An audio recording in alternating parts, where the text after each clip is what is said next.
नमस्कार रसिक श्रोते हो. काजळ माया या जी. ए. कुलकर्णी यांच्या कथासंग्रहातील प्रदक्षिणा ही कथा आज आपण ऐकणार आहात. घराच्या पूर्वेकडील बाजूने लावलेल्या उंच लवचिक निलगिरी झाडाच्या पानांमधून सूर्यप्रकाश गाळून येत पुढच्या सोप्यावर पसरला होता आणि तिथे एका वेताच्या खुर्चीवर शून्यपणे बसलेल्या शांताक्काच्या अंगावर त्या पानांच्या सावल्यात चाळवत होत्या. सकाळच्या वेळी या शांत सोप्यावर असे बसलेले शांताक्कांना गेल्या 20-25 वर्षात तरी आठवत नव्हते, कारण आता 8-8:30 वाजून गेले होते.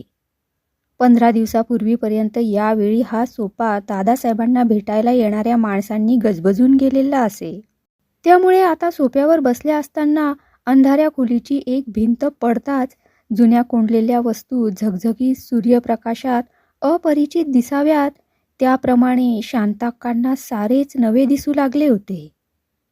त्यांना स्वतःच्या विकल मनाचा क्षणभर विसर पडला आणि त्यांनी इकडे तिकडे पाहिले. क्षणभर त्यांना वाटले, आता यापुढे घर एकदम रिकामे निशब्द वाटत राहणार. पण आपल्याला आता त्याची देखील सवय करून घ्यावी लागेल. आपले आयुष्य देखील आता असे शांत, दुःखाने, आठवणीने ओझावलेल्या या सोप्यावर आले आहे. मग ते एक दिवस बाहेर पडेल, फरशी घातलेल्या वाटेवरून जात गेटमधून निघून जाईल आणि जुईचा मंडप, तुळशी वृंदावन, आजूबाजूची मुले येऊन पाने चुरगळीत ज्यांचा वास घेत ती निलगिरीची झाडे, आपला एकाकी निष्फळ बिछाना, ही सारी मागे कायम उमटलेल्या पाऊलखुणांसारखीच मागे मागेच राहून जातील. या प्रशस्त सोप्यावर एका बाजूला दादासाहेबांचे लिहिण्याचे टेबल होते व त्याच्या शेजारी पुस्तकांनी भरलेले शेल्फ होते. समोरच्या भिंतीवर सुताचा हार घातलेल्या कोणत्या तरी देशभक्ताचा फोटो होता.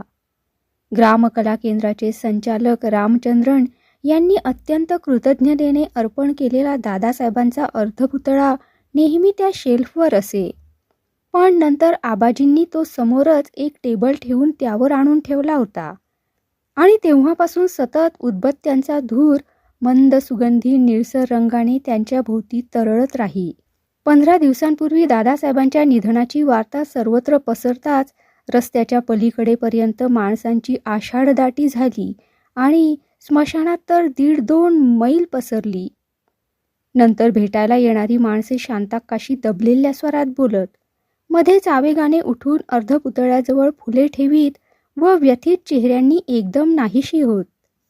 आतापर्यंत टेबलावर फुलांचा ढिगारा झाला होता आणि पुतळ्याचा निर्विकार स्थिर चेहरा मात्र त्यावर अनिमिष दिसत होता. दादासाहेबांचा चेहरा उग्र असून त्यांच्या चेहऱ्याची ठेवणच कृष्ण पाषाणात दीर्घोद्योगाने घडवल्याप्रमाणे करारी अभेद्य होती. ते तुरुंगात असताना चाबकाचे प्रहार त्यांनी कोरड्या डोळ्यांनी सहन केल्याचे त्यांचे सहकारी सांगत असत. ते डोळे नेहमीच उग्र, कठोर, अथांग राहिले होते. शांताक्काची नजर त्या परिचित चेहऱ्याकडे जाताच त्यांचे मन स्मृतीच्या बुडबुड्यांनी भरून गेले. वाचित असलेल्या पुस्तकात बोट ठेवून घरभर फिरण्याची त्यांची सवय, 1000 उपाय करून देखील तशाच फुटक्या राहिलेल्या स्वच्छ टाचा, दाढी करताना अनेक ठिकाणी लक्ष घालीत बोलत कुठे ना कुठेतरी हटकून कापून घेण्याचा वेंधळेपणा, त्यांच्या चिरेबंदी, व्रतस्थ, समर्पित आयुष्यात कधीच न उमटलेला रंगाचा, संगीताचा शब्द, कपिलेश्वराच्या तीर्थाजवळ आंब्राईत पानांच्या सावल्यांनी फुटलेल्या चांदण्यात नेकीने आपल्या असहाय अवस्थेत त्यांनी पाळलेला चोख खणखणीत शब्द. परंतु नंतर उंबरा ओलांडून पत्नी म्हणून प्रवेश झाल्यानंतर मात्र एखाद्या दिंडीत कुरूप महारोगी दिसावा त्याप्रमाणे त्या स्मृतीत तो विचार येताच शांताक्का दचकल्या आणि अत्यंत सहनशीलतेने त्यांनी तो बाहेर दडपण्याचा प्रयत्न केला. गेल्या 30 वर्षांची सवय हाडात मुरून गेली होती. थोड्याच वेळात त्यांचे मन त्या बाबतीत निर्विकार झाले. आबाजी हलक्या पावलांनी आत आले आणि त्यांनी हातातील वर्तमानपत्रे त्यांचा बिलकुल आवाज न होईल अशा तऱ्हेने अदबीने शांताक्काच्या बाजूच्या टेबलावर ठेवली. ते परत जात असताना शांताक्कांनी त्यांच्याकडे कळवळून पाहिले. त्यांना उगाचच वाटले, जाताना दादासाहेबांनी यांचा प्राण देखील स्वतःबरोबर नेला आहे. आता आबाजीचे दिवस देखील फार उरले नाहीत. त्यांची मान अगदी वाळली असून पुढे आली होती. शांताक्कांना वाटले, हे आबाजी कुठले, दादासाहेब कुठले, पण अशी आतड्याची नाती कशी जमून जातात देव जाणे. शांताक्काच्या लग्नाआधीपासून आबाजी दादासाहेबांजवळ सावलीप्रमाणे जगले होते. बायको टाकून गेली म्हणून नदीवर वैतागाने जीव द्यायला आलेल्या या खेडवळ ब्राह्मणाला दादासाहेबांनी आपल्या गावी आणले आणि त्यांना घरातलेच एक माणूस करून आपल्या पानाशेजारीच त्यांचे पान घातले.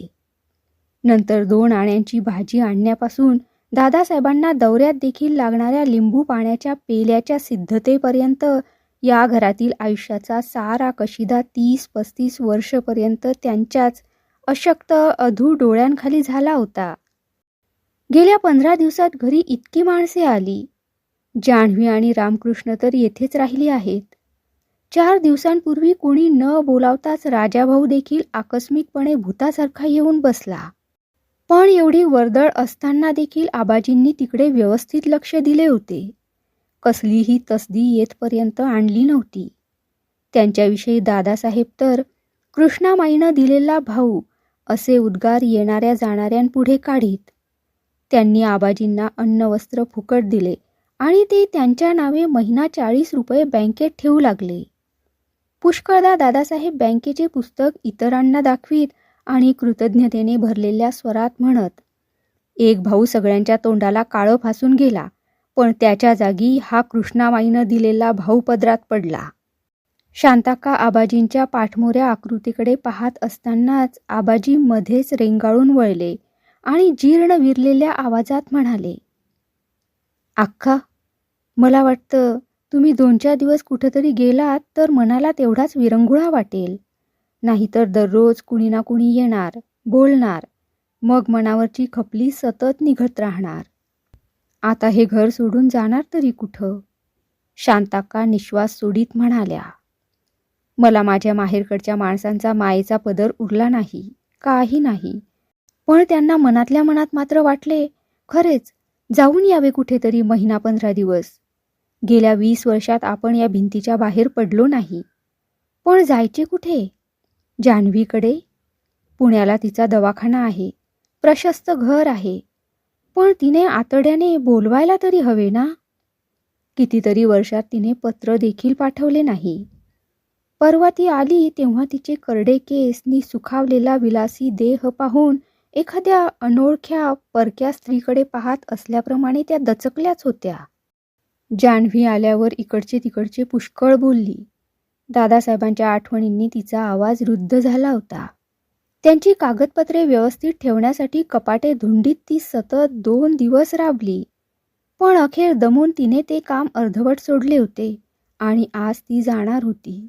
पण आतापर्यंत तिने आपल्याबरोबर चालण्याविषयी एक शब्द देखील शांताक्काजवळ काढला नव्हता. परंतु ऐन जाण्याच्या वेळी ती म्हणेल का बरोबर चल म्हणून? काही झाले तरी रक्ताची बहीण म्हणेल की? या विचाराने शांताक्कांना क्षणभर सुखद हुरहुर वाटली. पण ती फार वेळ टिकली नाही. रामकृष्णाकडे जावे तो विचार मनात येताच तारांचा गुंतवळा एकदम तापून लालसर व्हावा त्याप्रमाणे त्यांचे अंग वेदनेने दुखावले. त्याने एकदा संबंध तोडलेले आहेत तर ते तोडलेलेच असू देत. पण त्याचे आईविषयीचे आतडे एकदम जागे होईल? तो बोलावेल का आपल्याला? निदान औपचारिकपणे तरी? मग राहता राहिले राजाभाऊ. परंतु त्या नावानेच त्या शरमून गेल्या व त्यांचे मन अनुकंपेने भरले. संपले. बस एवढीच रक्तानात्याची माणसे उरली आणि त्यापैकी कोणीच हक्काचे नाही. निर्जीव कातेला रक्तावर कसला आला आहे अधिकार? हे वाड्यासारखे घर, भोवतालचे आवार, दादासाहेबांच्या पुतळ्यावर फुले ठेवून जाणारी शेकडो माणसे, या साऱ्यात शांताक्कांना आपल्या एकाकी दारिद्र्याची फार जाणीव झाली व व्याकुळ होऊन त्यांनी पुन्हा म्हटले, जायचं म्हटलं तरी जाणार कुठे? आबाजींनी लोखंडी काड्यांची चाळशी सावरली आणि ते म्हणाले, अक्का, माझं देखील तसं कुणी नाही, पण गावाकडे माझा एक भाऊ आहे. आमचं वडिलोपार्जित छोटं घर आहे. तुम्ही चला 10-15 दिवस माझ्याबरोबर. गावाला नदी आहे, आमराईत दत्ताचं देऊळ आहे. त्याची पूजा आमच्याच घरात आहे. तेवढाच तुम्हाला विरंगुळा वाटेल. पण बोलता बोलता आबाजींच्या डोळ्यात पाणी जमले. आणखी एक कारण आहे अक्का. आता मला देखील कुठेतरी अंग टाकलंच पाहिजे की. पण या घरातून पाऊल काढणं जीवावर आलं आहे. तुम्ही माझ्याबरोबर चला. मग तुम्ही परतल्यावर मी घरातून निघालो असं मला वाटणार नाही. मी राहीन तिथं. कृष्णामाईनं दिलेली हाडं तिलाच परत देऊन टाकायची कधी ना कधी. शांताक्का अगदी व्याकुळ होऊन आबाजींकडे पाहत राहिल्या. त्यांना एकदम फार अपराधी वाटले. इतकी वर्ष आबाजी घरात राहिले. जुन्या देव्हाऱ्यावर घरगुतीपणाची कळा चढत जावी तसे त्यांचे आयुष्य येथे झिजत झगझगीत झाले. घरात घडणाऱ्या प्रत्येक गोष्टीला ते सावलीप्रमाणे चिकटले होते. तरी त्यांच्याविषयी मात्र आपण किती परत जिव्हाळा दाखवला. त्यांना भाऊ आहे ही गोष्ट देखील शांताक्कांना आज प्रथमच समजत होती. या घराखेरीज त्यांना काही वेगळे जग असेल. इतकेच नव्हे तर कधी काळी हे घर सोडून त्यांना जावे लागेल याची त्यांना कधी कल्पना देखील आली नव्हती. त्यांचे पुढे काय होणार? या प्रश्नाबरोबर शांताक्का हादरल्यासारख्या झाल्या. कारण त्याबरोबर सकाळपासून मोठ्या कष्टाने दडपून ठेवलेला दुसरा प्रश्न जास्त जोराने भूताप्रमाणे प्रकट झाला. त्यांचे एक जाऊ दे, पुढे आपले तरी काय होणार? शांताक्का गोंधळून एकदम घाबरल्या. त्यांनी हात पसरला आणि आधार घेत असल्याप्रमाणे आबाजींनी आणलेली सारी वर्तमानपत्रे ढिगाऱ्याने उचलली. अद्यापही वर्तमानपत्रात दादासाहेबांचे फोटो येतच होते. अंत्यदर्शनाचेही येत होते. कोणाच्या तरी पुतळ्याला हार घालीत असलेले, विस्तृत जनसमुदायापुढे भाषण करीत असलेले, गीता रहस्य वाचित असलेले दादासाहेब. 2 ठिकाणी त्यांच्यावर विस्तृत लेख आलेले होते. त्यात त्यांनी भोगलेले तुरुंगवास, अर्धपोटी राहून घेतलेले शिक्षण, त्यांनी स्थापन केलेल्या शाळा, अनाथाश्रम, ग्रामकेंद्रे यांचा पुन्हा पुन्हा उल्लेख होता. त्यांच्या स्मारकाची योजना देखील तयार झालेली होती व त्या माहितीसोबत खाली चाचपडत असलेल्या एका दलित मातेला ते प्रकाश दाखवित आहेत अशा एका पुतळ्याचे चित्र देखील होते. एक भव्य वैभवशाली आधारस्तंभ कोसळून पडला. त्यांची जागा भरून निघणे केवळ अशक्य आहे. त्यांच्या मागे त्यांची पत्नी व सुविद्य चिरंजीव आहेत. या सगळ्यात शांताक्काच्या मनाला थोडा उतार मिळाला. त्यांचे स्वतःचे नाव कुठेही छापलेले नव्हते की कुठल्याच फोटोत त्यांचा चेहरा नव्हता. पण हे सारे घडत असताना आपण शेजारी तरी होतो हा विचार त्यांना सुखाचा वाटला. दादासाहेब भाषण करीत असताना त्यांना पहिला झटका आला होता आणि त्यानंतर 4च दिवसांनी त्यांचे आयुष्य संपले होते. शांताक्कांना वाटले, माणसाला असा तडकाफडकी मृत्यू कधी येऊ नये. आयुष्याची चढती कमान संपली की पुन्हा त्याच मार्गाने परत पूर्वस्थळी येऊन संपून जाण्याची देणगी देवाने द्यायला हवी होती. कलेकलेने जगल्यानंतर कलेकलेने संपून जावे. शिवाय प्रवासापेक्षा परत प्रवास जास्त संयत, हुरहुर लावणारा, जास्त शहाणा, समंजस असतो. कधीच चुका न करण्याचे भाग्य देवाने माणसाला दिलेले नाही. निदान परत येताना थोडी भरपाई करण्याची संधी तरी त्याने का देऊ नये? येताना न पाहिलेले सुख पुन्हा घेता येईल. कठोर शब्दांनी केलेल्या जखमा बऱ्या करता येतील. दादासाहेबांशी लग्न झाल्यावर जान्हवीने वावगे शब्द काढताच तिला मत्सर वाटतो या समजुतीने तिला केलेले वाक्ताडण. आई वर्षानुवर्ष अंथरुणाला खेळली असता ही स्वतः मरून आम्हालाही काय एकदाची सोडवीत नाही असे मुद्दाम तिला ऐकू जावे म्हणून काढलेले उद्गार. राजाभाऊ तुरुंगातून सुटल्यावर खालच्या मानेने घरी आला तेव्हा त्याला घोटभर पाणी देखील न देता आता इथं पुन्हा पाऊल टाकून आमच्या तोंडाला काळं फासू नका असे त्याला हाकलून देताना वापरलेले शब्द. शाळेत असताना तोंडावर कोड फुटलेल्या नंदिनी पाठकला टवके गेलेली भिंत म्हणत केलेली निर्दय थट्टा हे सारे दुरुस्त करता आले असते.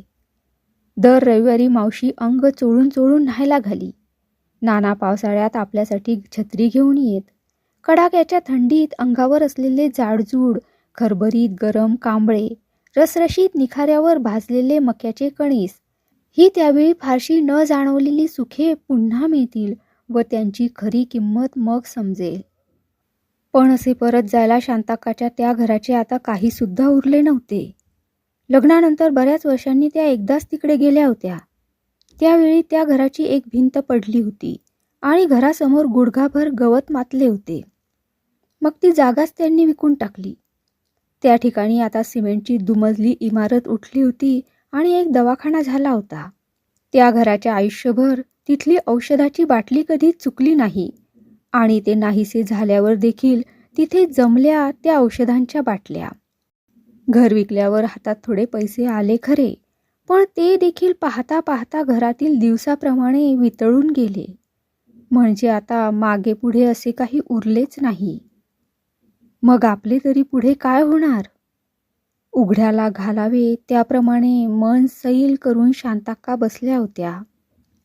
आत कुठेतरी सखूचा स्वयंपाकघरातील भांड्यांचा आवाज, कुठे सीतारामच्या झाडणीचा फटकारा ऐकू येत होता.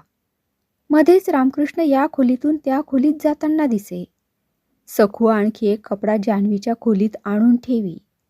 मग विहिरीच्या कट्ट्यावर विडी ओढताना लागलेला राजाभाऊचा ठसका ऐकू येई आणि काही वेळा मध्येच आबाजींची "पण माझं कोण ऐकून घेतंय" ही सौम्य अतिशय परिचित तक्रार ऐकू येत असे. पण या साऱ्यांच्या वस्तरावर आता आपण अलिप्त अधांतरी आहो असे शांताक्कांना सतत वाटू लागले होते.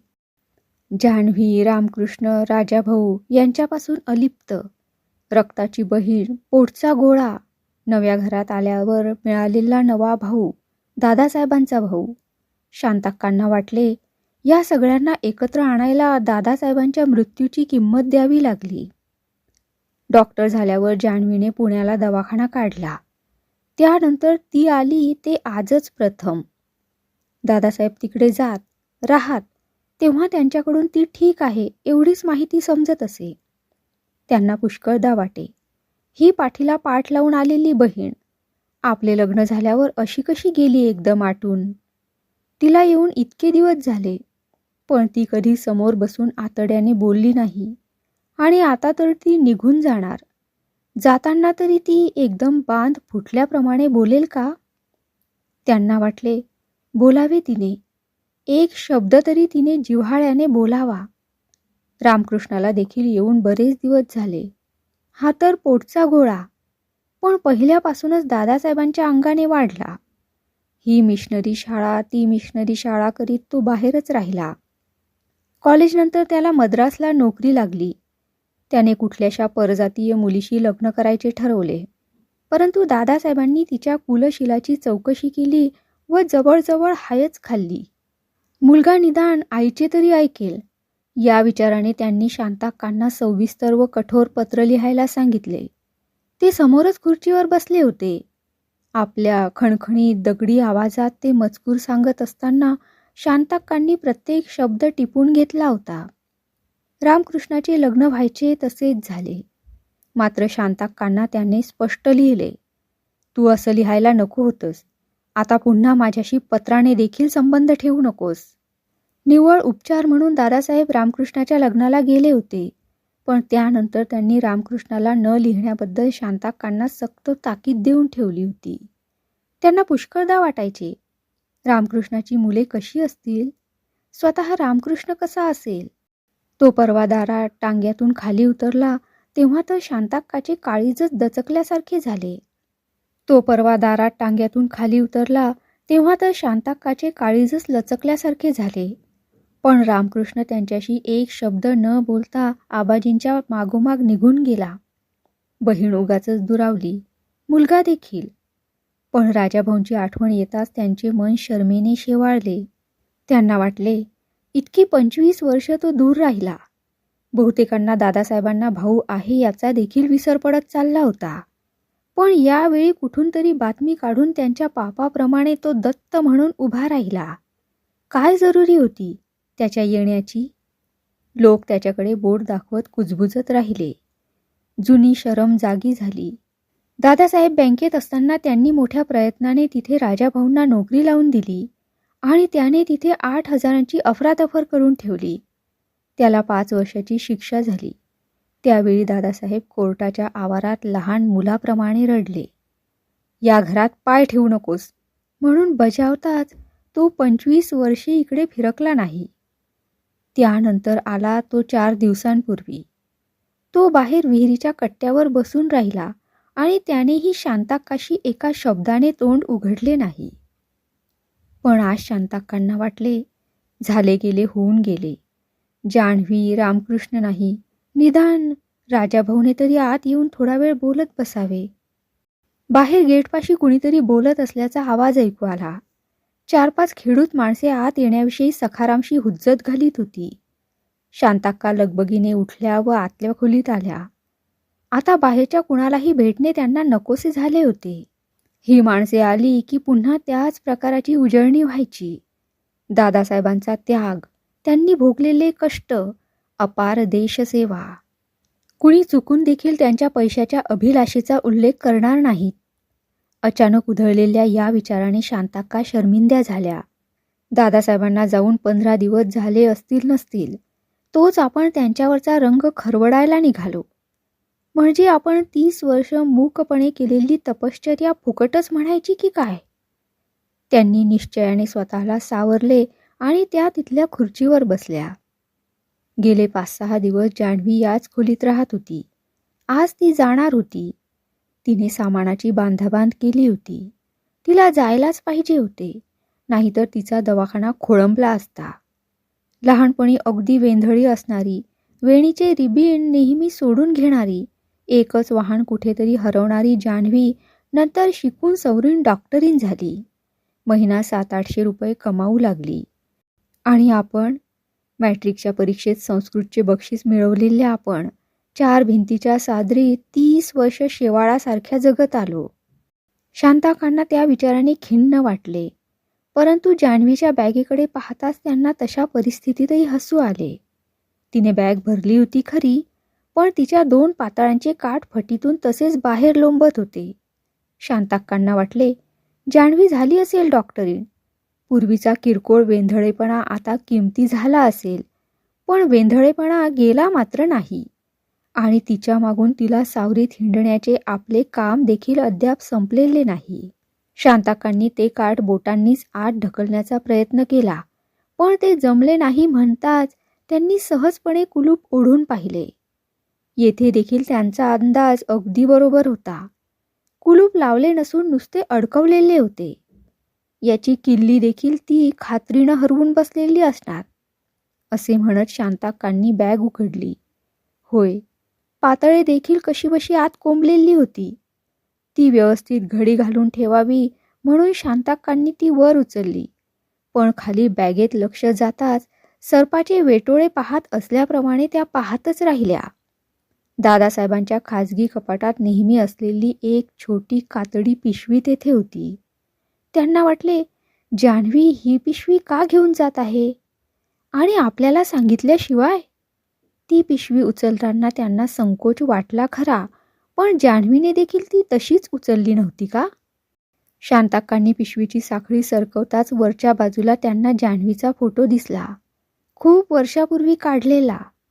त्यातील जान्हवी केसात करडेपणा नसलेली, डोळ्याखाली काळसर सुरकुत्या न पडलेली, काळ्याभोर डोळ्यांची, रेखीव हरणीसारखी दिसणारी होती. लहानपणी शाळेत सगळ्या मुली शांताक्कांना विचारून भंडावून सोडीत, ही तुझी सख्खी बहीण का? अगदी सख्खी. त्यानंतर त्या गप्प बसत खऱ्या, पण त्यांना आणखी काय काय म्हणायचे होते याची शांताक्कांना पूर्ण कल्पना असे. ती अशी देखणी, गोरी गोरी, मग तूच अशी कशी खेडवळ, काळसर, ओबडधोबड आहेस ग? तो फोटो म्हणजे शांताक्काचे लग्न झाल्यावर 5-6 वर्षानंतरचा. पिशवीत पुष्कळशी पत्रे होती. बावरून त्यांनी त्यापैकी काही पत्रावरून नजर फिरवली. बहुतेक पत्रे जान्हवीकडून आलेली होती. पुन्हा काही निमित्ताने पुण्याला येण्याविषयी, महाबळेश्वरला जागा घेतल्याची, आणखी थोडे पैसे पाठवण्याविषयीची. त्यात दादासाहेबांनी अर्धवट लिहून सोडलेली 2 पत्रे होती. जानू, असे एकदा घडून जाते आयुष्यात. आयुष्यात एका क्षणी माझा तोल गेला आणि आयुष्य पार बदलून गेले. नाहीतर अगदी राजरोसपणेच तू माझ्या घरात आली असतीस. पण तिच्याशी लग्न करून मी क्षणाच्या चुकीसाठी जन्माचे प्रायश्चित्त घेतले आहे. मला आयुष्यात निवासस्थान मिळाले, पण कधी म्हणून घर मिळाले नाही. पण तू जवळ असलीस की मात्र. शांताक्काच्या डोक्यात एकदम स्फोट झाल्यासारखे झाले. त्यांचे हात एकदम थरथरू लागले. त्यांनी दात गच्च आवळून धरले व स्वतःला सावरण्याचा प्रयत्न केला. मग बऱ्याच वेळाने त्यांच्या ध्यानात आले की हातातला फोटो व कागद आपण चुरगळून टाकीत आहोत आणि आता आपल्याला हातपायच राहिलेले नाहीत. उरले आहेत ते जळजळणारे डोळे. डोक्यात कुठेतरी चर्मवाद्यावर होत असल्याप्रमाणे वाटणारा ठसठस आवाज. त्यांनी निर्जीव डोळे हलवून समोर निरखून पाहिले. समोर 2 सुबक स्वच्छ पावले होती. त्यावर फुलाफुलांचे तलम पातळ, सुखावलेला देह, लॉकेट. समोर जान्हवी उभी होती. शांताक्काची दृष्टी तिच्या चेहऱ्यावर पडताच तिची हालचाल झाली आणि तिने शांतपणे मागचा दरवाजा ढकलून लावून घेतला. म्हणजे तू पाळतीवर राहून माझी पत्र पाहिलीस तर? पाय आपटीत जान्हवीने म्हटले. शांताक्काच्या डोक्यात पुन्हा आवाज झाला. अंगात पुन्हा कंप भरला आणि हातातले कागद गळून पडले. पण अशावेळी स्वतःला सावरण्याचा त्यांचा 30 वर्षाचा अनुभव त्यांना आधार ठरला. नाही जानू, माझी सवय मला आड आली. लहानपणापासून तुझी व्यवस्था करीत मी तुझ्या मागोमाग हिंडले ना, तशीच ती पातळं आत सरकवायला मी इथं आले. त्या शेंडल्या स्वरात म्हणाल्या. त्यावेळी मला ही पिशवी दिसली. म्हणजे तुला सारं समजलं तर? पहाटेच्याच गाडीनं मी गेले असते तर सर्वच दृष्टीनं बरं झालं असतं. पण आता त्याचं काय म्हणा, एकदा कधीतरी ते समजणारच होतं. ते आत्ताच समजून चुकलं इतकंच. बेगुमानपणे जान्हवी म्हणाली. जानू, प्रत्यक्ष बहीण तू माझी. खरं म्हणजे तू मला आधार द्यायचास. असा विश्वासघात करताना माझी काहीच आठवण झाली नाही तुला. माझं शिक्षण थांबवून मी तुला कॉलेजात पाठवलं. तुझ्या आजारात हाडं झिजवली. तुला सोडून कधी चुरमुऱ्याचा देखील घास खाल्ला नाही. तुझ्या आठवणीत यातली एकही गोष्ट राहू नये असलं भिकारडं आयुष्यच मी शेवटी जगत आले तर. वृद्ध आवाजात शांताक्का म्हणाल्या. विश्वासघाताच्या गोष्टी तू आता बोलतेस, पण तू माझा विश्वासघात केलास त्यावेळी हे नाही समजलं तुला? तू माझं आयुष्य तर निर्जीव, एकाकी, चोरटं करून टाकलंसच, शिवाय त्यांचं आयुष्य देखील तू चिरडून टाकलंस. तुझा विश्वासघात केला मी? शांताक्कांनी थरथरत विचारले. आईच्या मायेची उणीव मी तुला कधी भासू दिली नाही जानू, पण ती भोवती पदर धरावा त्याप्रमाणे तुला वाढवून मी तुझ्या उंबरठ्यावर ठेवलं. काय बोलते आहेस तू हे जानू? मला सारं काही सांगितलं आहे त्यांनी अक्का. मला तुझ्या मानभावी लागवीपणाचा वीट आला आहे अगदी. तुझ्या शाळेच्या समारंभाला ते आले तेव्हा तूच त्यांना राहण्याचा आग्रह केलास. तूच आपण होऊन त्यांच्या तैनातीला राहिलीस. त्या दिवशी नवजरीचं पातळ काय, केसात फूल काय, चांदण्यात त्यांना कपिलेश्वराचं तीर्थ दाखवायच्या निमित्तानं तू त्यांना जाळ्यात ओढलंस. त्याआधी माझी त्यांच्याशी पुण्याला ओळख झाली होती. माझं त्यांच्याशी लग्न ठरलं होतं. हे तुला माहीत नव्हतं? शपथ, आईची शपथ, मला या क्षणापर्यंत त्यातला एकही शब्द माहीत नव्हता. आसुडाचे अदृश्य प्रहार होत असल्याप्रमाणे कोपऱ्यात सरकत शांताक्का म्हणाल्या. जरीचं पातळ, केसात फूल, म्हणजे मी कधी फूल घालूच नये, चांगले कपडे नेसूच नाहीत. होय जानू, माझं ते एकुलतं एक जरीचं पातळ, शाळेतलं माझं ते पहिलं वर्ष, पहिला समारंभ, मी ते पातळ नेसले यात नाचरेपणा कसला? तुझ्या शब्दामुळं त्यांनी आमचं आमंत्रण स्वीकारलं म्हणून नंतर तुला काही वाटायला नको म्हणून मी स्वतः त्यांच्या व्यवस्थेसाठी धडपडले. जानू, यात जाळं कसलं आणि काय? पण शांताक्काचे शब्दच एकदम संपले आणि त्या मोठ्या डोळ्यांनी पाहत राहिल्या. दादासाहेबांनीच आग्रह केला तेव्हा त्या नाखुशीनेच कपिलेश्वराच्या तीर्थाकडे निघाल्या होत्या. त्यांच्यासोबत आबाजी आहेत म्हणताच त्यांना त्यातल्या त्यात आधार वाटला होता. पण थंडी बोचरी होती म्हणून त्यांची शाल आणण्यासाठी आबाजी घरी परतले. तेव्हा दादासाहेबांनी शांताक्कावर झडप घातली आणि गुदमरलेल्या शांताक्का असहाय होऊन गेल्या होत्या. तो जवळजवळ बलात्कारच होता. पण नंतर काळ्या मन्यांनी त्याला आधारासाठी बोहले दिले इतकेच. नाचरेपणा, जाळे, पण हे सगळं त्यांनी आपल्या तोंडून तुला प्रत्यक्ष सांगितलं?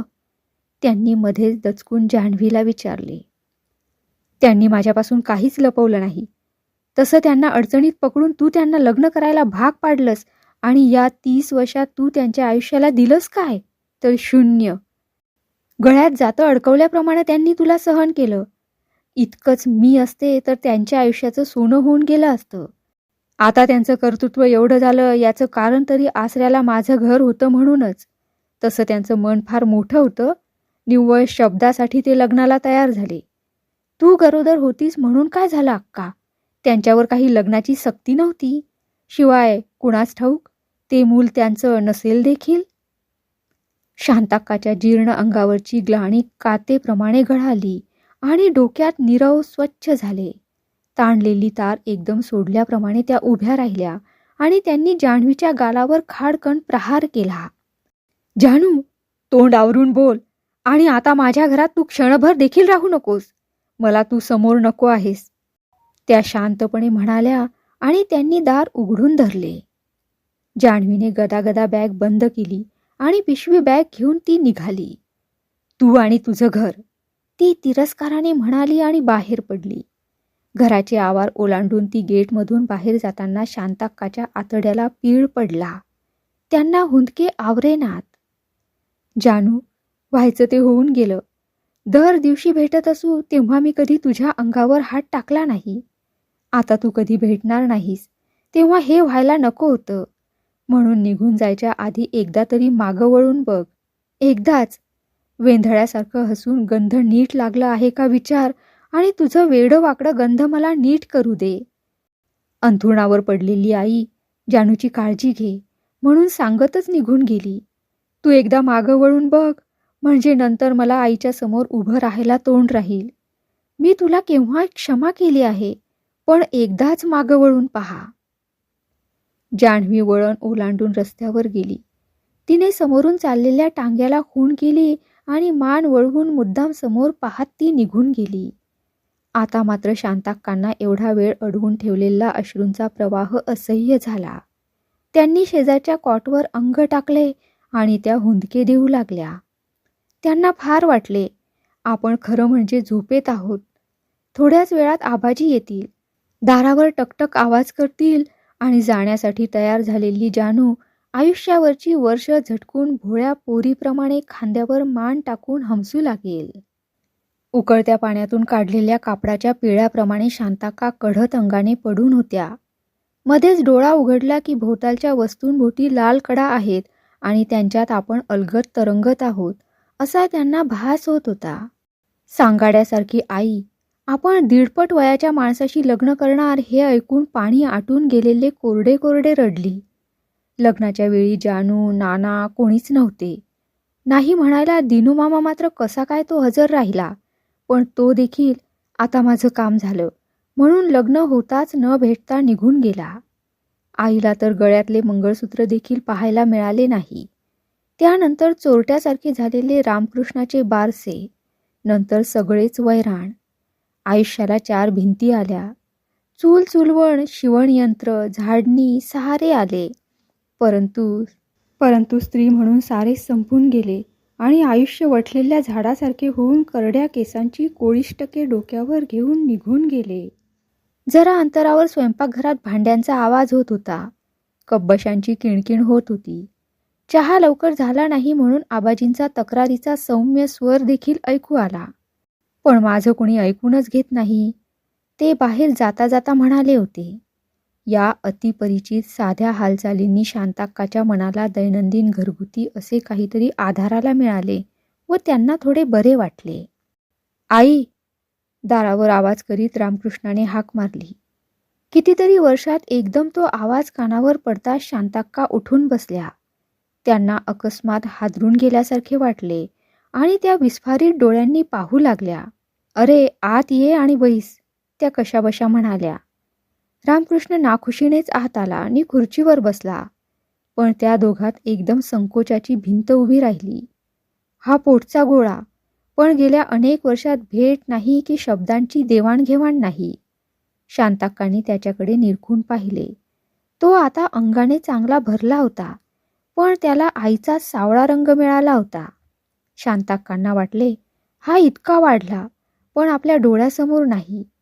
हा आपल्या आयुष्याच्या कडेकडेने हिंडला आणि शेवटी दुरावला. रस्त्यात सापडलेली एखादी रंगीत गोटी दाखवीत तो कधी आपल्याकडे धावत आला. वडिलांकडून एखादी गोष्ट आणवण्यासाठी त्याने कधी आपल्यातर्फे लाडीगोडी केली, असे काही शांताक्काला आठवत नव्हते. अजून तो जेवताना एक बोट सोडून घास उचलतो का? कुणास ठाऊक. तो जेवत असताना त्यांनी कधी तिथे पाऊल टाकले नव्हते, पण लहानपणी त्याला तशी सवय होती. बोट सोडून खाल्लेला प्रत्येक घास भूताला जातो म्हणून दटावणी देताच भूत दाखव म्हणून तो हट्ट करी. त्याने आपल्या बायकोला घेऊन आपल्या पाया पडण्याचे भाग्य तर त्यांच्या नशिबीच नव्हते. आपला मुलगा मुलगा खरा, परंतु तो आपला. जेवढा नवरा आपला तेवढाच मुलगा, क्षणाचा. तू आता मला पत्र लिहित जाऊ नकोस किंवा माझ्याबद्दल तसदी घेऊ नकोस. मला माझं जीवन जगायचं आहे. तू आता पुढे काय करणार आहेस? शांताक्काची नजर टाळीत त्याने विचारले. शांताक्कांना एकदम अंगावरील अवजड शिळे खालून निसटल्याप्रमाणे वाटले. इतकी वर्ष दडपून ठेवलेली रामकृष्णाची माया आता तरी जागी झाली, या विचाराने त्या सुखावल्या. त्यांच्या मनात अगदी खोल, त्यांना या घरापासून दूर जायचे नव्हते, पण माझ्याबरोबर चल असले सुखद शब्द अंगावरून ओघळून घ्यायला त्या फार अधीर झाल्या होत्या. त्या उत्सुकतेने ऐकू लागल्या. कारण तुला माझ्याकडे येता येणार नाही, ते कोणाला सुखाचं होणार नाही. खाली पाहत रामकृष्ण म्हणाला. तुझं पत्र मालननं वाचलं होतं. शांताक्का चिडल्यासारख्या होऊन क्षणभर गप्प राहिल्या, पण त्यांना राहावे ना. पण रामकृष्ण, तुझ्या हिताकरताच आम्ही ते पत्र लिहिलं ना. त्यांनी तिच्याविषयी खूप प्रवाद ऐकले होते, म्हणून त्यांनी माझ्याकडून ते पत्र लिहवलं. मुलगी कुलशीलवान पाहायला नको का? रामकृष्ण उठला आणि खिडकीपाशी जाऊन उभा राहिला. त्याचा चेहरा एकदम ताणल्यासारखा झाला व कपाळावरची शीर ताठ झाली. तर पाहायला हवी की, अगदी सोन्याप्रमाणे कसावर लावून पाहायला हवी, नाही कसं? तो कुत्सितपणे म्हणाला. पण आई, मला तसा अधिकार आहे का? मलाच कुलशील नाही आणि तुलाही. पण हे शेवटचे शब्द तोंडातून निसटल्यावर तो अतिशय शरमला. क्षमा कर आई, मला इतके दिवस मी हे सांभाळून ठेवलं, पण आता ते शब्द नकळत निसटले माझ्या तोंडून. शांताक्का ताठ बसून रामकृष्णाकडे भ्रमिष्ठासारख्या पाहू लागल्या. क्षणातच त्यांचा चेहरा जर्जर दिसू लागला. काय बोलतो आहेस तू रामकृष्ण? शुद्धीवर आहेस का तू? त्यांनी अविश्वासाने क्षीण स्वरात विचारले. मी चांगला शुद्धीवर आहे, म्हणूनच मी सारं समजल्यावर ठसठसत राहिलो. सुजलेलं निर्जीव आयुष्य घेऊन जगलो असतो तर मला काही सुद्धा जाणवलं नसतं.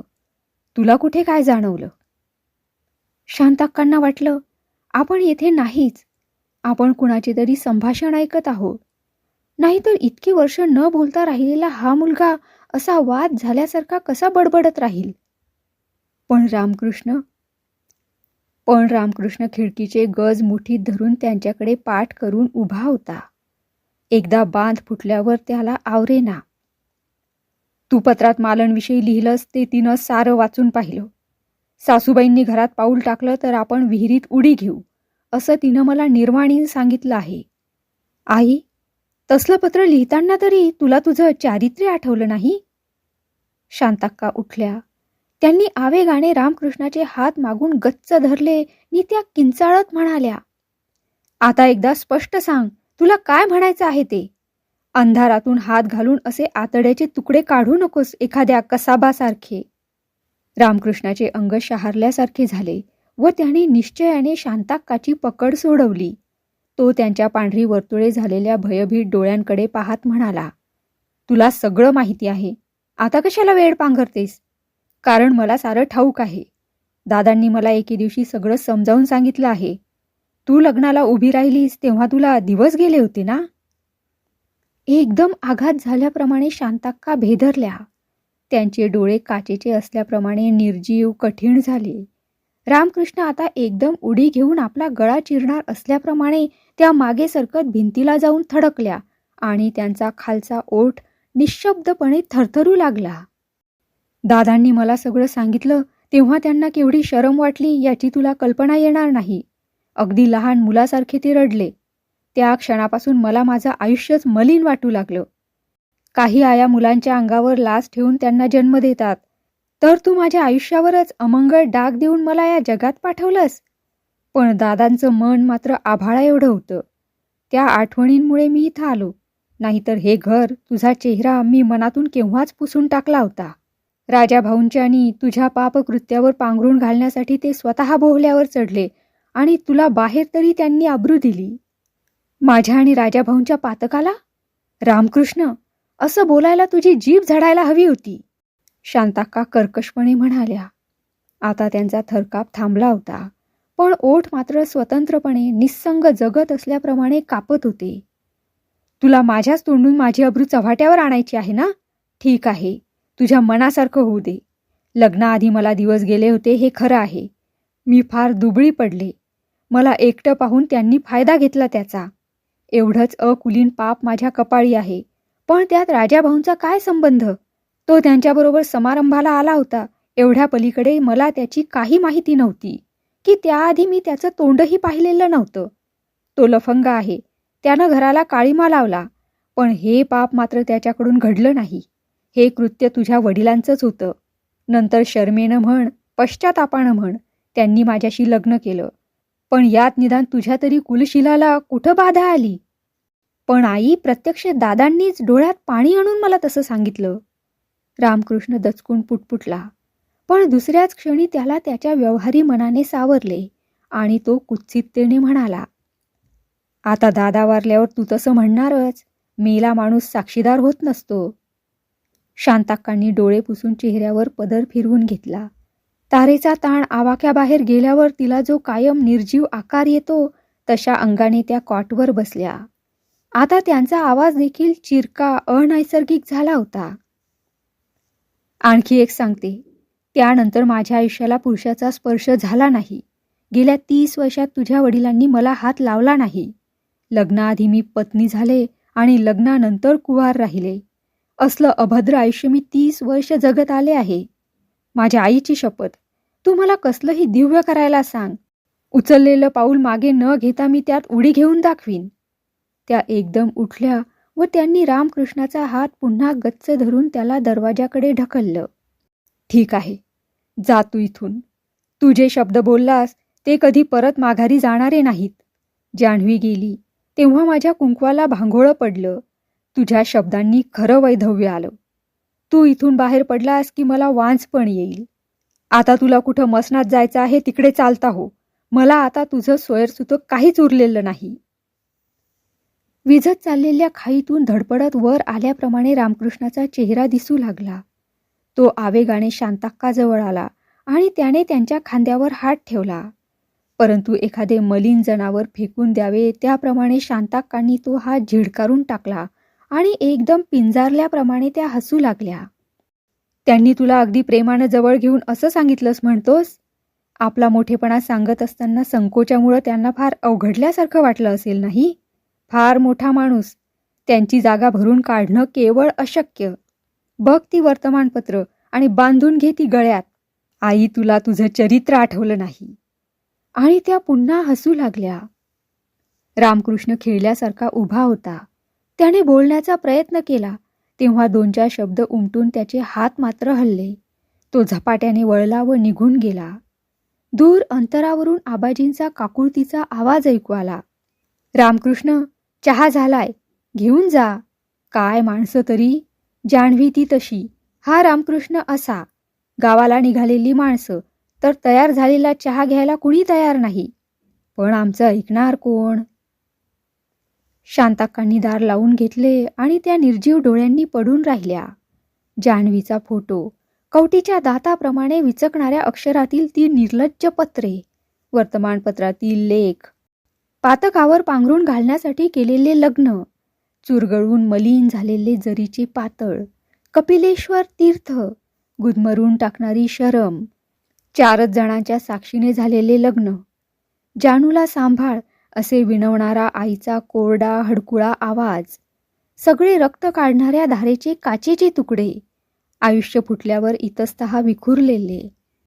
त्यांना वाटले आपली कुंडली लिहिली गेली त्यावेळी चौकोनातील ग्रहांनी एकमेकांना पाहून कुत्सित खुणा केल्या असतील. कसल्या आपल्या पातकांची पावले आपल्या आयुष्यात उमटली. नंदिनी पाठकला टवके गेलेली भिंत म्हटल्याच्या, की लहानपणी पायाखाली चिरडलेल्या पुष्कळशा गणेश पाखरांच्या, की परसात आपण होऊन जोमाने वाढलेले बेलाचे झाड तोडल्याच्या, की रखमाईच्या घरात पेटत्या फटाक्यांची माळ टाकून तिचा हात भाजल्याच्या, की आईला मरून आम्हालाही सोडवत नाही असे म्हटलेल्या वैताग शब्दांच्या. हे सारे तुकडे डोळे मिटल्यावर जो दिसतो त्या गडद अंधारात धारदार गतीने वणावणा फिरत राहिले आणि अंगातले सारे त्राण त्याच काळ्या पडद्यामागे गेल्याप्रमाणे शांताक्का जड शरीराने बसून राहिल्या. आता बाहेरचे जग आणि आपण यांच्यात बंद दरवाजा आहे. इतके दिवस जगाने आपल्याला बाहेर ठेवले, आता सूड म्हणून त्याला मला पूर्ण बाहेर ठेवायचे आहे, बाहेर ठेवायचे आहे. जड अदृश्य प्रवाहाखाली निपचित असल्याप्रमाणे शांताक्का पडून होत्या. तेवढ्यात खिडकीच्या गजावर कुणीतरी आवाज केला. शांताक्कानी जळजळणारे ओझावलेले डोळे अर्धवट उघडले. बाहेर खिडकीजवळ राजाभाऊ उभा होता. त्याला पाहता शांताक्कांनी स्वतःला सावरले आणि त्या उठून बसल्या. डोके अतिशय अवजड झाल्याप्रमाणे त्यांना मोठ्या प्रयत्नाने उचलावे लागले. त्यांनी शून्य निर्विकार डोळ्यांनी राजाभाऊंकडे पाहिले. वहिनी, झोप मोडली मी तुमची, पण मी निघालो आहे. जातो म्हणून सांगावं कुणाला तरी, म्हणून मी तुम्हाला उठवलं. रामकृष्ण एक शब्द देखील न बोलता अगदी समोरून अंगावरून गेला. आबाजी इथंच कुठेतरी गेलेत. उगाच वाटलं कुणाला तरी सांगावं निघालो म्हणून. तो खिन्नपणे म्हणाला. मग आत या की, बाहेरच का? आल्यापासून बाहेरच राहिलात. नको वहिनी, 25 वर्षापूर्वी म्हणालात ना, साऱ्या घराला काळीमा फासलात, आता घरात पाऊल टाकू नका म्हणून. ती एक गोष्ट मी फार निश्चयानं आयुष्यभर पाळली. आता पुन्हा कधी प्रसंग यायचा नाही, तेव्हा 10-15 मिनिटांकरता कशाला मोडू मी तुमचा शब्द. नकळत शांताक्काचे मन कणवेने ओलसर झाले. आपले ते कठोर शब्द आठवून त्यांना शरम वाटली. त्यांना लखकण वाटून गेले. ज्यांची पावले आपल्या आयुष्यात उमटली ते पाप हे तर नव्हे. आता राजाभाऊंचे केस विरळ होऊन पांढरे झाले होते नि मान सुरकतून वाळली होती. त्यांच्या अंगावर धोतर सदऱ्याखेरीज वस्त्र नव्हते आणि अनेक वर्ष अणवाणी चालल्यानंतर पायांवर जो मळकट मातलेला निबरपणा येतो तो त्यांच्या पायांवर होता. आता याच्याशी काय बोलावे हे शांताक्कांना सुचेना. पण जान्हवी, रामकृष्ण यांच्याविषयीचे सगळे या 25 वर्ष दूर राहिलेल्या माणसासमोर भडाभडा सांगून टाकावे अशी एक सणक त्यांच्या मनात येऊन गेली. पण त्यांनी तो मोह आवरला. तुम्ही जाणार होय? राहा की हवं तर आणखी 4 दिवस, त्या उगाचच म्हणाल्या. आता कशाला राहायचं? भेटलो तुम्हाला, झालं. एकदाच भेटायचं होतं, पण तो असताना मला यायचं नव्हतं, राजाभाऊ म्हणाला. वहिनी, मी बोलून चालून एक कानफाट्या माणूस. तुरुंगातल्या कपड्यांचा वास माझ्या अद्याप अंगावरून गेला नसेल. 5 पैसे विश्वासानं माझ्याजवळ ठेवायची माझी लायकी नाही. राजाभाऊंचा आवाज एकदम कडवट झाला. आता तुमच्याजवळ म्हणून बोलतो इतकंच. तुम्ही येईपर्यंत घरात बाई माणूस नव्हतं, म्हणून तुम्ही येणार म्हणताच मी घरातली सारी फरशी देखील गोंडपाटाच्या तुकड्यानं स्वच्छ धुवून ठेवली होती. त्या आठवणीने राजाभाऊला हसू आले. त्याचा सुरकुतलेला चेहरा क्षणभर मृदू झाला. शांताक्कांना गलबलल्यासारखे झाले. माझ्या नशिबानं तुम्ही घरात आल्यात खऱ्या. दादासारख्या थोर माणसाबद्दल मी असं बोलू नये खरं, पण त्यानं सुखासुखी तुमच्याशी लग्न केलं असं वाटतं तुम्हाला? म्हणजे म्हणता काय? शांताक्कांनी उतावीळपणे म्हटले. ती एक हकीकतच आहे. आपल्या देशकार्यासाठी एकटं राहायचं आहे असं सांगत दादानं काय केलं माहीत आहे? मी तुमच्याशी लग्न करावं म्हणून 1 महिना माझ्या पाठीमागं ससेमिरा लावला. मला धमक्या दिल्या. शेवटी मी वैतागानं कुठंतरी जायच्या विचारात होतो. शेवटी नाईलाज झाला म्हणून तो तयार झाला खरा, पण उद्या लग्न म्हणताच त्यानं रात्रीच्या रात्री गुपचूपपणे कुठंतरी जायची तयारी केली होती. हे तुम्हाला माहीत नाही. मला ती कुणकुण लागली आणि मी तुमच्या दिनूमामाला जाऊन सांगितलं. दिनूमामा? आश्चर्यानं शांताक्का म्हणाल्या. तरीच तो लग्नाच्या वेळी दत्त म्हणून हजर झाला. तो जंगल खात्यातला उग्र माणूस हातात बंदूक घेऊन स्टेशनवर बसून राहिला. रात्रीच्या गाडीसाठी दादा चोरट्यासारखा स्टेशनवर आला तेव्हा त्यानं मानगूट धरून दादाला बाजूला नेलं आणि म्हटलं, आता मुकाट्यानं घरी चल आणि लग्नाला उभा राहा. पोरीचा गळा कापू नकोस, नाहीतर भर रस्त्यावर तुला कुत्र्यासारखी गोळी घालीन. मला पोर ना बाळ, फासावर मी लटकलो तर कुणी उघड्यावर पडणार नाहीत. भोवती माणसं जमू लागताच दादा लाथ मारलेल्या कुत्र्यासारखा घरी आला. तेव्हापासून दिनूमामा त्याच्या शेजारी यमासारखा बसून होता, ते अगदी लग्न पार पडेपर्यंत. मी तुरुंगातून या घरी आलो ते कशासाठी माहीत आहे वहिनी? मला या घरात राहायचं नव्हतं की पाण्याचा घोट घ्यायचा नव्हता, पण चांबडी लोळेपर्यंत वेतानं या माझ्या भावाला मला एकदा बडवायचं होतं. पण दारात तुम्ही उभ्या होता आणि तुमच्या शेजारी छोटा रामकृष्ण. माझ्या हातातला द्वेषच संपला. त्याच्यावर टाकलेला वेताचा प्रत्येक वळ तुमच्या पाठीवर उमटणार हे मला जाणवलं. मी वळून निघून जाणार त्याच वेळी तुम्ही मला सांगितलं, काळं करा, या घरात पाऊल टाकू नका. आठवतं तुम्हाला? 8,000 रुपयांकरता मी तुरुंगात गेलो, पण त्यापैकी एक पैलाही मी हात लावला नाही. दादाच वेळी अवेळी पैशाची उचल करायचा. अरे मी सारं पाहून घेईन म्हणून मोठ्या ऐटीत सांगायचा. पण फार बोभाटा झाला तेव्हा माझ्याकडे बोट दाखवून मोकळा झाला. कायद्यानं मी गुन्हेगार ठरलो. मी कायद्यानं खरोखरच गुन्हेगार होतो, माझी त्याबद्दल तक्रार नाही. मी फार तर नशिबाच्या चक्राला दोष देतो, पण शिक्षा झाल्यावर भर कोर्टासमोर दादा कसा छान रडला म्हणता. वहिनी, दादा इतकं चार चौघात हातखंडा डोळ्यात पाणी आणणारा दुसरा माणूसच मी पाहिला नाही. राजाभाऊ खरखरीत घशाने भकासपणे हसला. फारच छान. उपरण्यानं डोळे टिपायचा, नाक पुसायचा. नंतर 4-5 वर्षांनी दौऱ्यावर असताना मी त्यावेळी काम करीत असलेल्या गावी तो आला होता. तेव्हा गड्याकडून त्यानं मला एक जुना कोट आणि 2 रुपये पाठवून दिले होते. वहिनी, वाघाच्या 2 डोळ्या इतके 2 पूर्ण रुपये. संतापाने राजाभाऊ बाजूला थुंकला आणि त्याने हात घट्ट आवळून धरले. थोड्या वेळाने तो शांत झाला आणि पुढे सांगू लागला. आता फक्त रक्ताची ओढ उरली होती.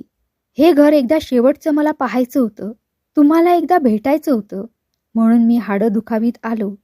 रामकृष्ण बोलला असता तर बरं वाटलं असतं, पण आता तो मोठा झाला आहे. तो 500-700 रुपये मिळवतो. 4 दिवसात त्यानं माझ्याकडे ढोंकूनही पाहिलं नाही.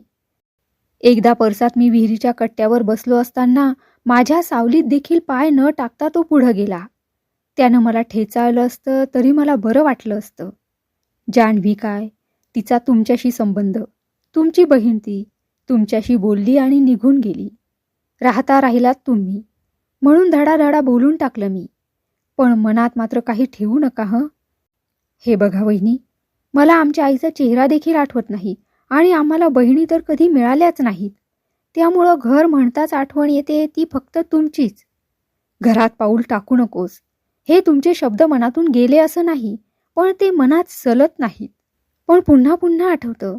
काय माहीत आहे, एकदा मी खूपशा पिशव्या भरून बाजारातून सामान आणलं.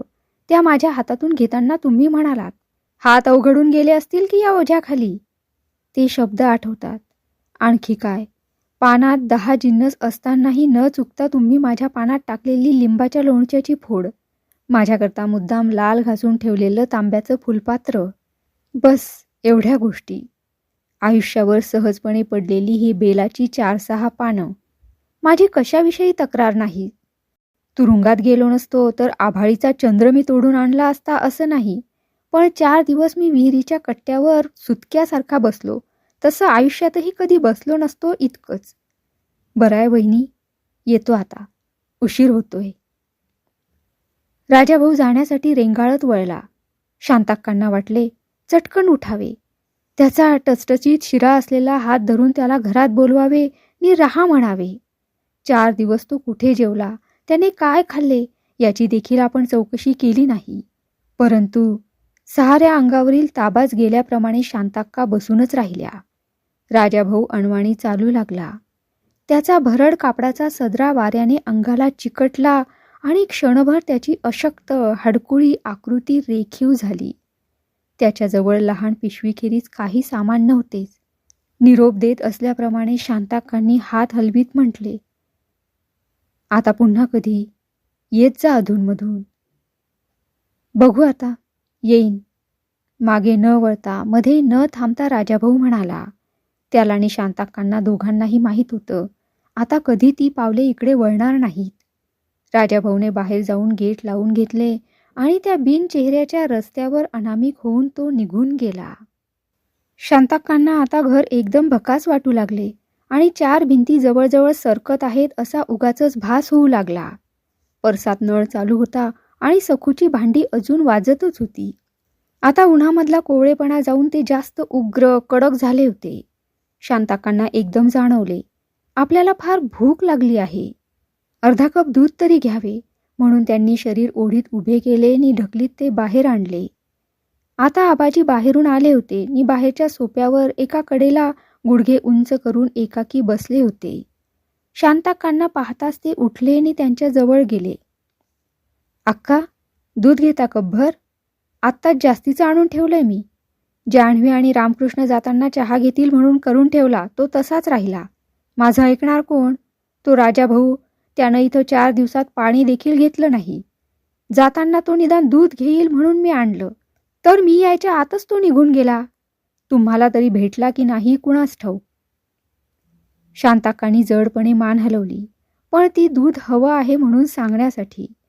आबाजींनी आणलेले दूध घेतल्यावर त्यांना थोडा ताजेपणा वाटला, पण अंग अद्यापही आत पेंढा भरल्याप्रमाणे निर्जीव बधीर वाटत होते. त्या तिथेच बसल्या आणि निर्विकारपणे समोर पाहू लागल्या. अक्का, मग पुढं काय करणार तुम्ही? आपल्या जागी बसत आबाजी म्हणाले. आ, काय म्हणालात? शांताक्का दचकून म्हणाल्या. हां, पुढं काय करणार होय? त्या पुन्हा आकसल्यासारख्या झाल्या आणि थोडा वेळ गप्प राहिल्या. करायचंय काय पुढे? उरलेलं आयुष्य कसंबसं ढकलून सारा हिशेब भागून टाकायचा झालं. मी करून नाही तरी करणार काय? रामकृष्णाकडे, त्या नावाच्या उच्चाराबरोबर त्या अडखळल्या आणि त्यांचा आवाज तडकला. त्याच्याकडे काय, जान्हवीकडे काय, जावंसं वाटत नाही. उगीच कुणावर निष्कारण भार टाकायचा. घर आहे डोक्यावर. कर्तव्य म्हणून तरी ह्यांनी काहीतरी व्यवस्था केली असणारच, आणि तुमचा तर मला अगदी डोंगरासारखा आधार आहे. आबाजींनी चाळशी उगीच सारखी केली. माझा तरी आता कसला भरवसा अक्का? मी त्यांच्यापेक्षा 2 वर्षांनी मोठाच नव्हे. ते चाचरले आणि क्षणभर थांबले. अक्का, रामकृष्ण तुम्हाला भेटला नाही? त्यानं काही सांगितलं नाही? त्याला बोलायला झालं नाही, तो तसाच गेला. शांताक्का तुटकपणे म्हणाल्या. म्हणजे ते सारं सांगणं माझ्यावरच पडलं तर? खिन्नपणे आबाजी म्हणाले. सारं आता स्वच्छ सांगायचं म्हणजे दादासाहेबांनी तशी काहीच व्यवस्था केलेली नाही. काल संध्याकाळी देशपांडे वकिलांनी रामकृष्ण, जान्हवी, राजाभाऊ यांना बोलावलं होतं. तुम्हाला मुद्दामच नको म्हणून त्यांनी स्पष्ट सांगितलं होतं. मला वाटलं तुमच्या दुःखात कागदपत्र वगैरेची किटकिट कशाला, म्हणून त्यांनी तसं सांगितलं असेल. त्यांनी सगळ्यांना दादासाहेबांचं मृत्यूपत्र दाखवलं. सगळा रोकड पैसा जान्हवी रामकृष्णला गेला.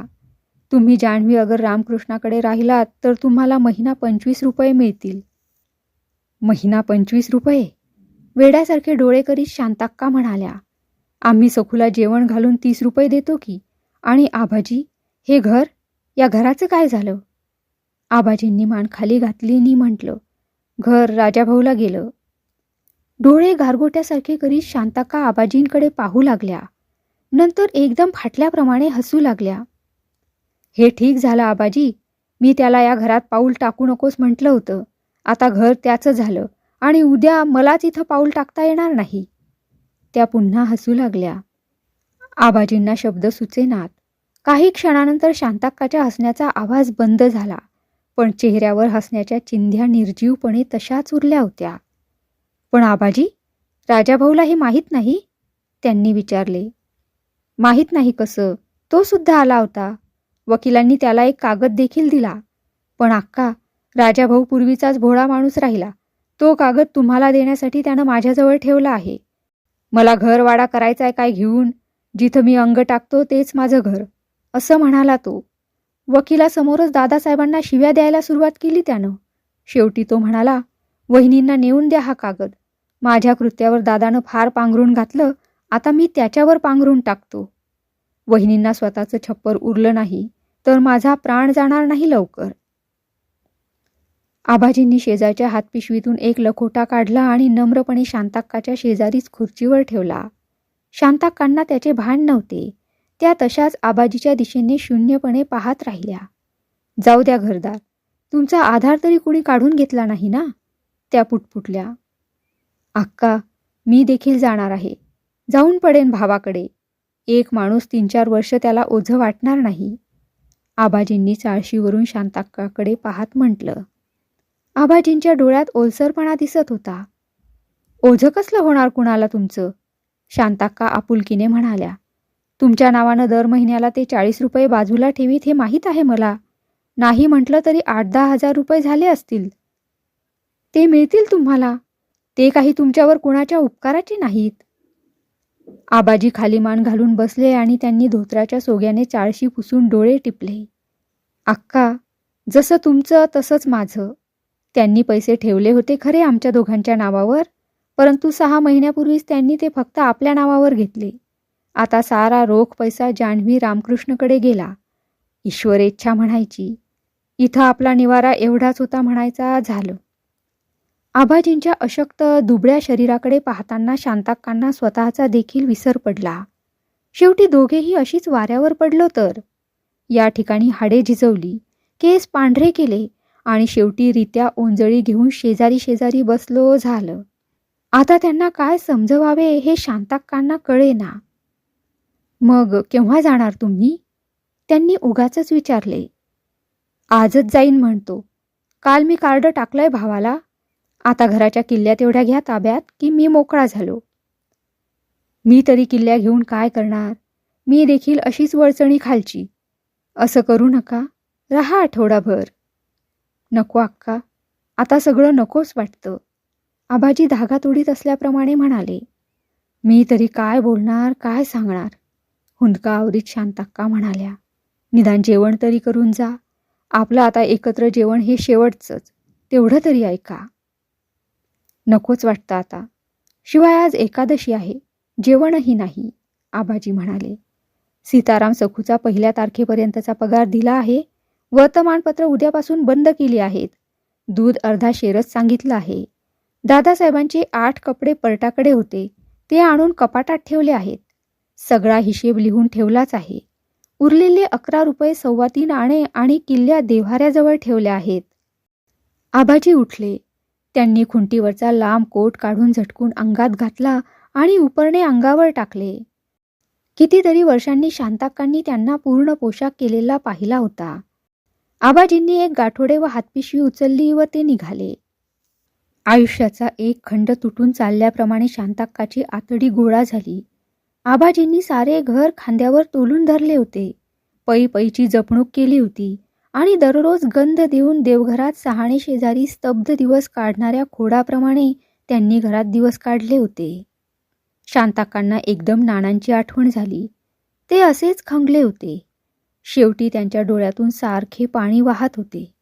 वाचा गेल्यामुळे शांताक्काचा हात हातात घेऊन निपचित पडलेले नाना नंतरच्या आयुष्यात आबाजींच्या तोंडून सतत वडिलांच्या मायेने बोलत राहिले.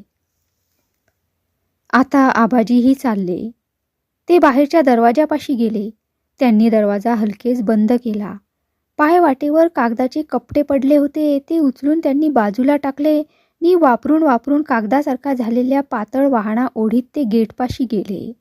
त्यांची पावले रेंगाळली व परत वळली.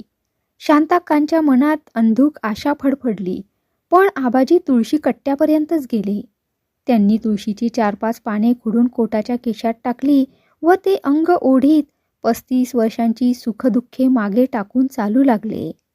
शांताक्का बिन नजरेच्या डोळ्यांनी सरळ समोर पाहत कितीतरी वेळ स्तब्ध बसल्या होत्या. समोरच्या टेबलावरच्या उदबत्त्या बोटांच्या पेरा एवढ्या होऊन विझत आल्या होत्या, पण अद्याप त्यातून तलमधुरांच्या रेघोट्या उमटत होत्या. त्यांच्यामध्ये फुलांचा शिळा ढीग, त्यांच्या वेटोळ्यामधून फणा उभारल्याप्रमाणे उग्र चेहरा, न मिटणारे सदैव जागे डोळे. शांताक्काचे डोळे त्यावर खिळून होते, पण ते ओठ आता हलत असल्याचा त्यांना 1-2दा भास झाला होता आणि त्यांना एकदम कुणीतरी हलवल्याप्रमाणे त्या भानावर आल्या. त्यांच्या नजरेत जाण आली. तोच ते ओठ हलत म्हणाले, पण माझं कोण ऐकून घेणार? शांताक्काच्या अंगावरून थंडगार काटा चमकून गेला आणि त्या ताडकन उठून उभ्या राहिल्या. आबाजी, आबाजी! म्हणत त्या घाईघाईने आत गेल्या आणि भेदरलेल्या डोळ्यांनी इकडे तिकडे पाहू लागल्या. पण त्या ठिकाणी काम आटोपून जायला निघालेली सखू आणि सीताराम ही दोघंच होती. आबाजी गेले की मगाशी, सीताराम म्हणाला. पण मी आता त्यांचं बोलणं स्पष्ट ऐकलं, घोगऱ्या आवाजात शांताक्का आग्रहाने म्हणाल्या. सीताराम एकदम वरवला आणि खजील चेहऱ्याने त्यांच्याकडे पाहू लागला. मीच त्यांची नक्कल करीत बोललो, चुकलं माझं, तो म्हणाला. शांताक्का तिथे क्षणभर थांबल्या, पण अंगभर पसरलेली भीती अद्याप ओसरली नव्हती. सखूने ताट वाढून वाट्या, पाण्याचा तांब्या यांची तयारी केली व म्हटले, तुम्ही जेवण आटोपून घ्या, संध्याकाळी येईन मी, दार चांगलं लावून घ्या आतून. शांताक्कांनी निर्जीवपणे मान हलवली. सीताराम आणि सखू मागील दाराने निघून गेल्यावर त्या परसात आल्या. विहिरीचा कट्टा, त्यांच्या शेजारी कडेवर मूल बाळगणाऱ्या स्त्रीप्रमाणे दिसणारे 2-3 फणस लटकत असलेले झाड, कोरांटी वेलासारखी दिसणारी, पण वेल नसेल तरच शिवप्रिय होणारी निर्गुंडी, काचेवरून प्रतिबिंबे सरकल्याप्रमाणे चित्रे डोळ्यांसमोरून सरकली आणि शांताक्का दार लावून आत आल्या. स्वयंपाकघर, चुलीपुढे संगमरवरी तुकड्यांनी बसवलेले शुभ्र स्वास्तिक, कोपऱ्यात देव्हारा, संपुटाला ठेवलेला गुळगुळीत पारदर्शक बाण, माहेराहून आलेला एक बाळकृष्ण, त्यांच्या शेजारी आबाजींनी ठेवलेले पैसे आणि किल्ल्या. त्यांनी स्वयंपाकघराचे दार ओढून घेतले. माझघर, भिंतीवर रवी वर्म्याची जुनी चित्रे, लक्ष्मीच्या चित्रावरची गंधगोळ्या वाळवून त्यांची केलेली माळ, त्यांनी केलेला दारावर असलेला मोराचा मणी आणि काचेच्या नळ्या यांचा बनवलेला पडदा, एक मोठा आरसा, त्याला 1000 चेहरे, पण कसलीच स्मृती नाही. माझघराला चेहरा नाही, पण आठवणींनी ते भरले आहे. खिडकीत शिसवी लाकडाची फणेरी पेटी, जिना, वरच्या बाजूला दादासाहेबांचे जग, जिन्याखालची आबाजीची लहान खोली, तिथे एक चटई अंथरली होती व कोनाड्यात कंदिला शेजारी वर्तमानपत्राचे कव्हर घातलेले मनाच्या श्लोकांचे छोटे पुस्तक पडलेले होते. दादासाहेबांनी ते आबाजींना दिले होते, पण आबाजींनी ते नेले नाही. शांताक्कांनी ती खोली लावून घेतली आणि माझघराचा दरवाजा बंद करून त्या परत पहिल्या सोप्यावर आल्या. शांताक्कांनी आयुष्यातील घर पण सोप्याने काढून टाकले. आपले घर, पण माझे नव्हे. घराने मला काही दिले नाही, मी काही त्याला दिले नाही, पण एका शून्यात आणखी एक शून्य, याप्रमाणे आपण एकत्र अनेक वर्ष राहिलो. 30 वर्षांचे दिवस अंगावरून ओघळून गेले, पण देणे घेणे राहावे असे व्यवहारच झाले नाहीत. सुखाचे एक जाऊ दे, ते क्षणभंगूरच असते, पण दुःखे देखील एक एक विझून गेली. सुखदुःखांची काहीच बाकी न राहण्यासारखे क्षुद्र आयुष्य शेवटी आपल्या वाट्याला आले. या विचाराने शांताक्का सुन्न झाल्या आणि अर्धपुतळ्यासमोरील खुर्चीत त्या पूर्ण पुतळ्यासारख्या निश्चल बसून राहिल्या.